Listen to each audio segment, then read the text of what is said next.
ورڅه به وایي د وزیر اعلی دا خاموشي په کیډټ کالج باندې عمله چې تر اوسه پې بالکل چپ پاتې شوې. اصل کې جی لکه وزیر اعلی چې کوم دی نو دا یو ډېر اهمه عهده ده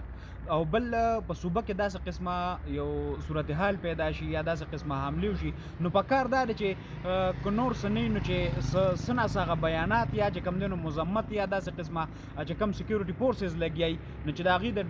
ډاډګیرنې دپاره داسې قسمه څه بیانات وي چې او بنده وګڼي چې او زمونږ د صوبې وزیر اعلی صاحب چې کوم دی نو په دې عقله باندې سیریس دی نو واقع ده چې دا چې کوم دی نو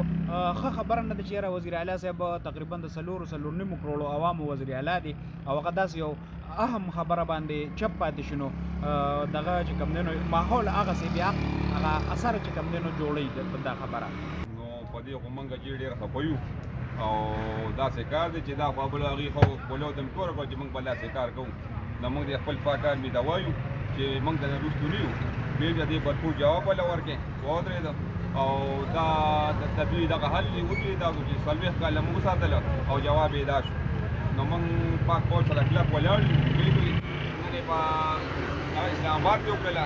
او انا کې وکړله هغه کې دې چې بل ځای کې وکړي د اخر راولې نو موږ خپل فوج او خپل دغه ته وایو چې موږ سره کلک ولاړ یو نو د وروستو ته نه شي بھرپور جواب ته یې ورکولی بل په واړه کې چې دا کوم وشوه نو زموږ وزیر اعلی لا خبر هم نه دی مزاحمت خطرې هم نه کوي نو آیا دونه ډرپوکي دي وزیر اعلی صاحب زموږ وزیر اعلی صاحب چې کوم دی د مبارکوانو چې اوزګار شي بیا به د عوامو غم کوي که نه هغه سره چې کوم دی نو هغه د هغه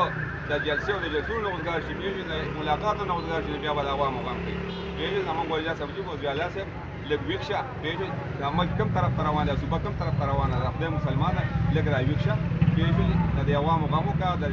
د دې ملک غم وکړه دا پته څه بلا شوې ده